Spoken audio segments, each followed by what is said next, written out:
the smooth talking, banana eating, vegan since 2013ing, everyday working outing, daily meditationing, morning banana show, hosting your favorite host, the one and only Adam Josh.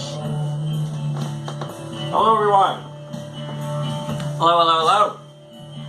Welcome to the Morning Banana Show. My name is Adam Josh. That is what my mama named me. The song that you're listening to right there is called The Road by none other than yours truly. I'm just going to check the live streams real quick. Yeah, looks like we're good. We're live. We're golden. Somehow, I am still on Twitter. And I'm live streaming and also recording. That's what you have to do these days. A backup to the backup. I've said it for years. Backup to the backup. Anyway, welcome to the Morning Banana Show. This is a banana. I have a coffee here. And this has been my routine for many years now. I found that bananas were a portable snack. So I just started eating them in the morning. I get organic bananas. This one's a little bit fresher than I would normally eat, but portable snack full of all the vitamins and nutrients that your body needs to start the day if you're in a hurry. Obviously, it would be better to sit down and have a giant breakfast, but when you can't, this works. I don't mind a green banana. It tastes like fresh. Of course, I burnt my tongue yesterday, so I'm still recovering from that. The end of my tongue. I was jazzing up coffee. Something that my adopted dad does. Microwaves coffee. So I thought, well, I set up a microwave for him upstairs. And I'll test it. I don't use a microwave. I don't own a microwave at home. And I haven't in years. And so, needless to say, I have no idea what 30 seconds does to a half a cup of coffee. I didn't know. So I was like, I could sense that it was hot, but by the time I was sure it was too late, put it that way. So call me what you will. That was a little silly. I will admit that. Yeah, yesterday was crazy. Here we are in January 12th, right? 2021. How has your 2021 been so far? For me, it's been pretty good. No complaints overall. You know?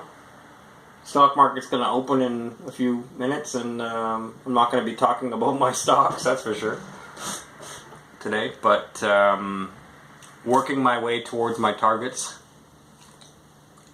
Put it that way. And here we are. Some of you may know that I run a rust check. And I've explained this before. But, so we started rust proofing in the 90s. And at best, in the best of times, rust proofing in southern Ontario is seasonal. And you can find guys that claim to do it year-round, but let me talk to them. Let me meet these guys. Because, like I'm saying, at the best of times, it's a seasonal business. Like roofing, there's guys that roof year-round, but I mean, the peak season would be seasonal, right? You know, it's just the way it is. So what happens is, the customers for rust proofing come between, I would say the middle of August into September, and then it kind of dies out from December into January. And by the end of January, back to August, you have to find other things to do. And so this isn't my first season, my first rodeo, and so years ago, you know, we had all the squirrels in the circuses of our brains figuring out what to do from February to August. So I've had, we've had years and years of experience in different things to try other things and to keep busy during the year. And full disclosure, as some of you may know who follow me on Twitter since, I've been on Twitter for over a decade, but some of you may know, we opened up my adopted family opened up a restaurant, and then 3 more after that. And so that was the answer to keeping busy 7 days a week, 364 days a year, with the exception of Christmas. So there goes that. So now there's always a group or many of 130 plus staff on the payroll that are working at the restaurants. And some of you may know that I managed the first one for a while and then ducked out after I went vegan from whatever responsibility. I ducked out from whatever responsibility I could get out of. Here we are. I haven't recorded a Morning Banana Show since last year, and the last one, number 92, I called it the U.S. elections, and in it I was giving at the time my opinion on the state of the U.S. elections, and I was commenting on the people that I thought would have been better suited to be presidential candidates, and then telling you, despite what I think, this is where we're at. And since then, obviously, a lot of crazy things have happened.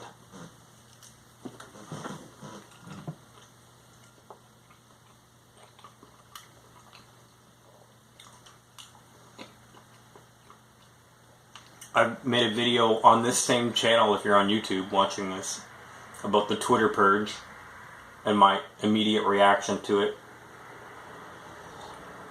If you feel like watching my reaction to a Twitter purge, that's nothing new, by the way. I've been on social media. I've been on the internet for a long, long time. So you name the nonsense and the shenanigans that has been pulled on people lately, I've seen it years ago, and personally. You're talking to an independent musician. You were listening to my stuff back there, right? So I'm not signed to a major label, never have been, never want to be, not interested in that. And, ask Taylor Swift why.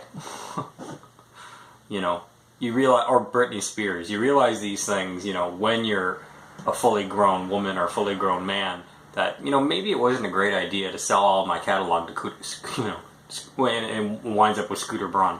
Or maybe it's not a great idea to, have these mentally ill outbursts, and my dad winds up being a conservator of my property, my intellectual property, for my whole life.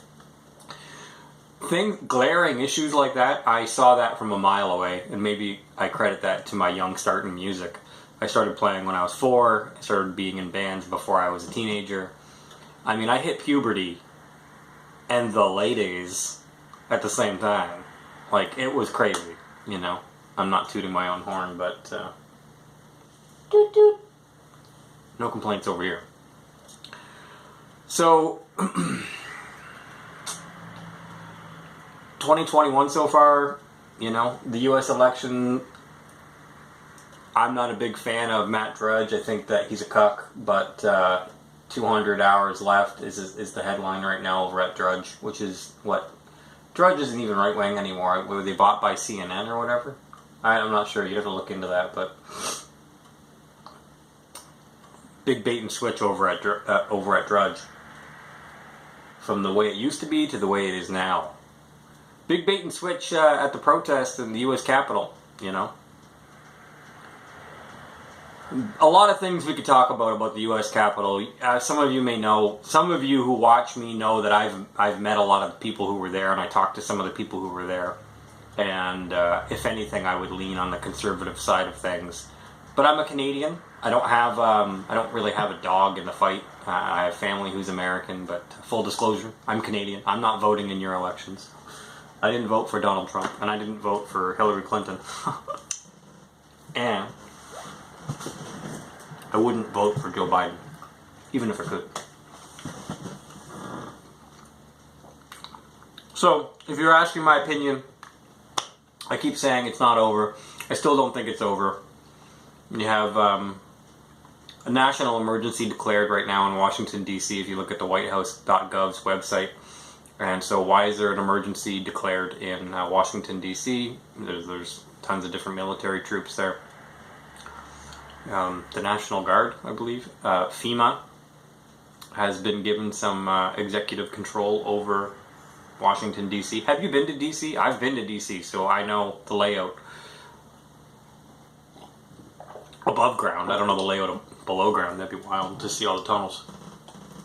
But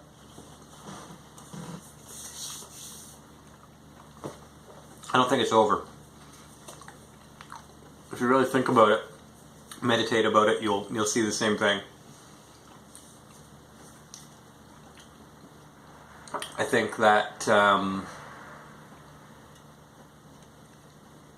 the Trump administration will have one or two more hurrahs up their sleeve, and honestly, I don't have a dog in the fight, but if I sit back here in February and March, if I'm doing morning bananas and Joe Biden is president, then I'm going to be like, I guess Joe Biden's president. I guess there's no such thing as a fair election anymore, and I guess that just whoever can cheat, whoever can just cheat the largest is going to be president. So there's no such thing as a fair election anymore. And if I'm upset about that, being Canadian with American family, if I'm upset about that, I cannot imagine. Like, be real with me, you guys who are watching me. Be real. Be real with me and be real with yourself. Do you believe, honestly, do you really trust in this statement? The 2020 U.S. elections were 100% fraud-free. 100% on the table. 100% one vote for one legal citizen.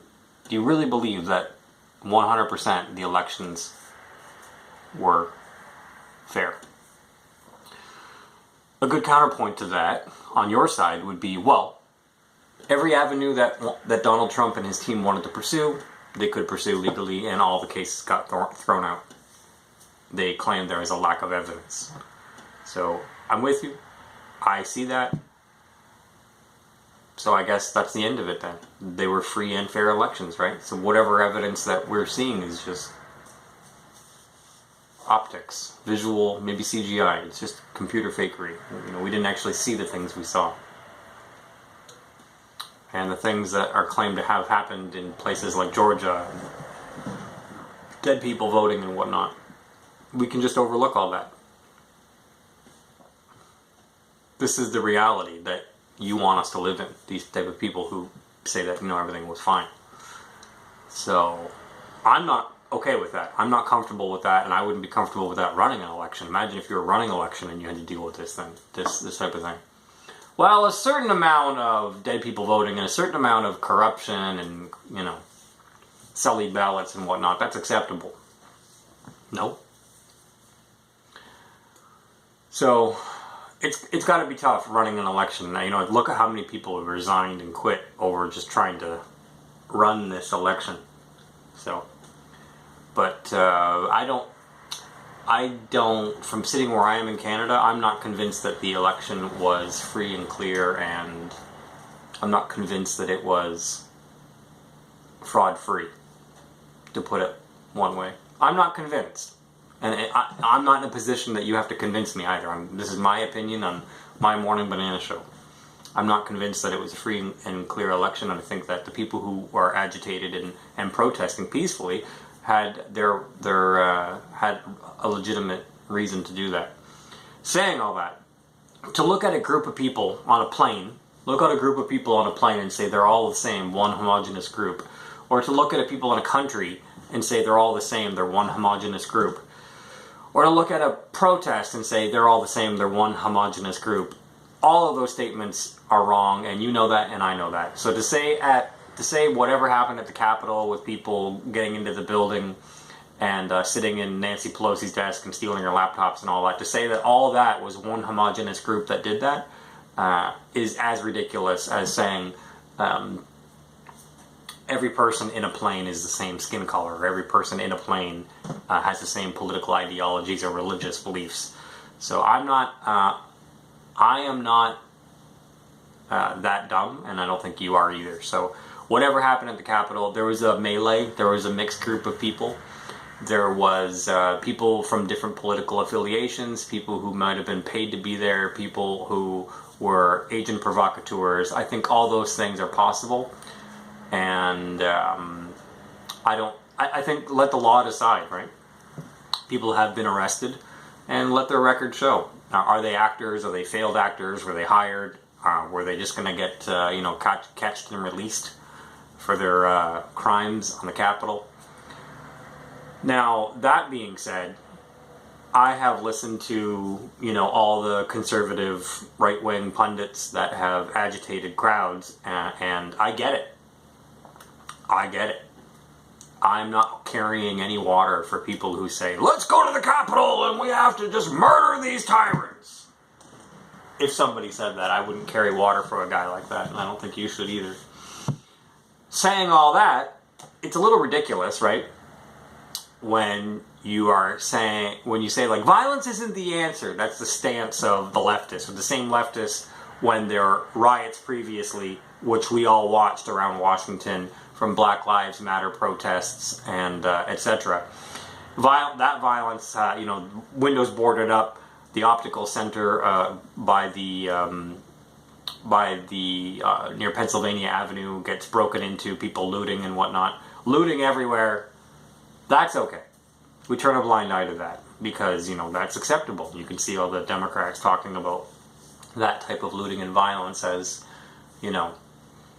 it's a peaceful protest. And I don't like talking about America in the sense of left versus right, or conservatives, Republicans versus Black Lives Matter Democrats. I don't think that's fair. I don't think it's fair to pigeonhole a whole country as two different groups or some dualistic construct, but and it's sad if they fall into those two categories, right? But divide and conquer, the Rothschild banking family still bank on, the wars still rage on, the political class are still in power. Think of how long Joe Biden has been in politics, and people like him, Pelosi, all those people in Congress. Think about how long those people have been in power. So that still goes on. I feel like what we're dealing with is a political class and then everyone else, the party and people who are not in the party, or maybe that's what America is blatantly turning into, those in the party and those not in the party. And as a Canadian, I don't really have much that I can say about Canada. It's not any better here. It's those in the party and those not in the party.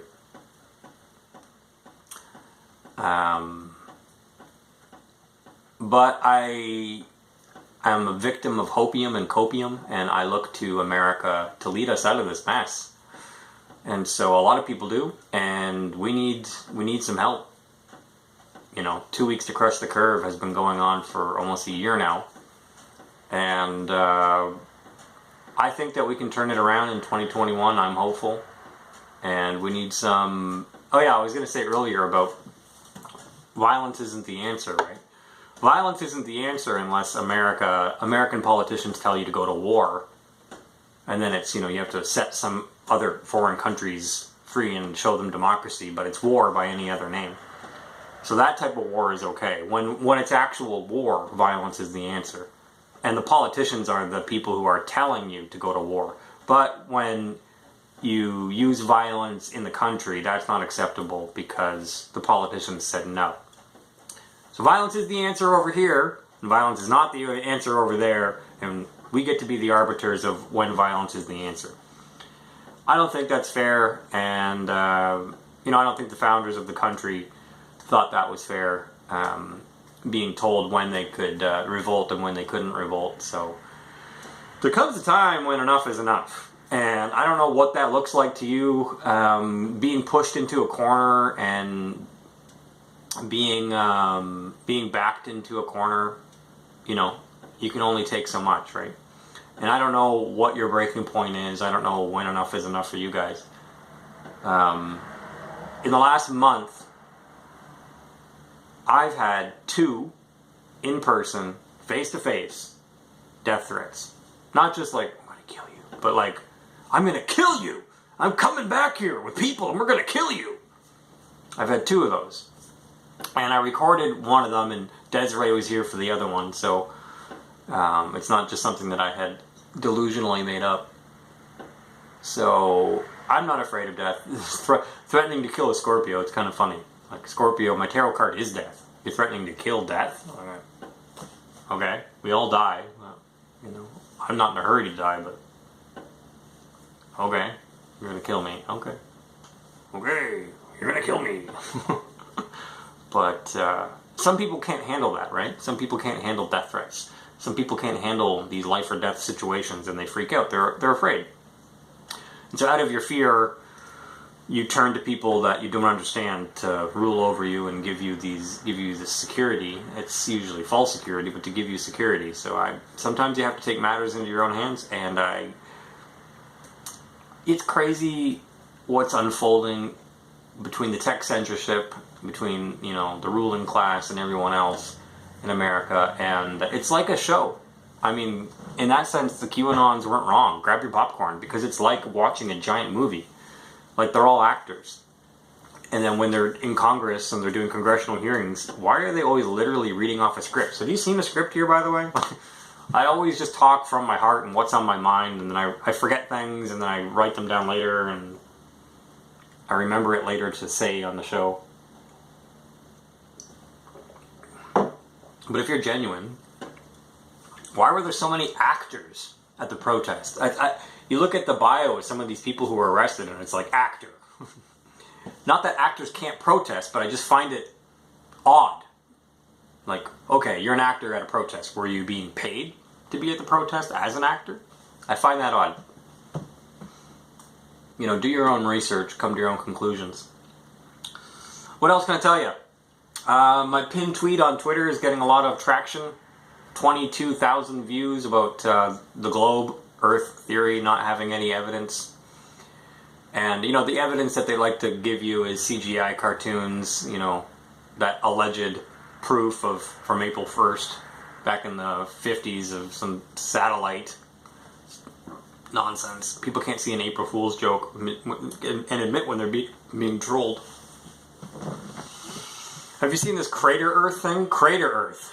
The reflection of the moon, when you look at the moon, the reflection has these little craters, right? What if we exist? What if our entire perimeter, surrounded by Antarctica, what if our entire perimeter is inside a crater of the moon? One crater, and all these other craters are different inhabitants. That would mean like giant Earth.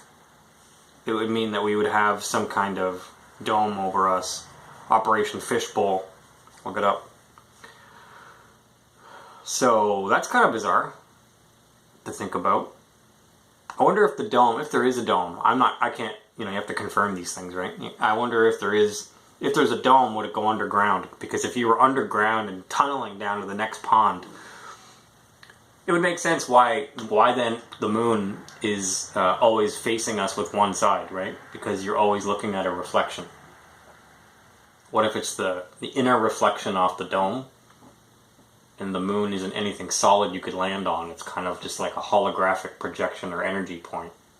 And what you're seeing in the moon is the reflections and those tiny little craters. One of them is our pond, and another one would be our pond is in like the whole Earth. That's crazy. Crater Earth blew my mind, and it might just be that I'm a simpleton, but the Crater Earth theory, I mean, that would trump Flat Earth, right? I don't know. Anyway, everybody, I side with the truth, whatever it is, how uncomfortable it is, however uncomfortable it is. Side with the truth and you'll always be right. That is the motto over at adamjosh.com. My website is adamjosh.com, mindballs.org. Mindballs.org. I thought that was funny. Mindballs! Mind balls! Follow me on Twitter at adamjosh.com. I'm not on Parler, and I am not on Gab. And if I get kicked off social media, I'm not using social media anymore. So you just have to email me, adam@adamjosh.com, watch my YouTube videos, or go to my website. I'm not joining any of those other alternative websites now. Gab is not going to be any better than Twitter. I don't know what you guys are thinking. And Parler, I called that from a mile away, but look at them now. Alright, everybody. Thank you for watching the Morning Banana Show. Take care of yourselves. Have a great day. Peace out.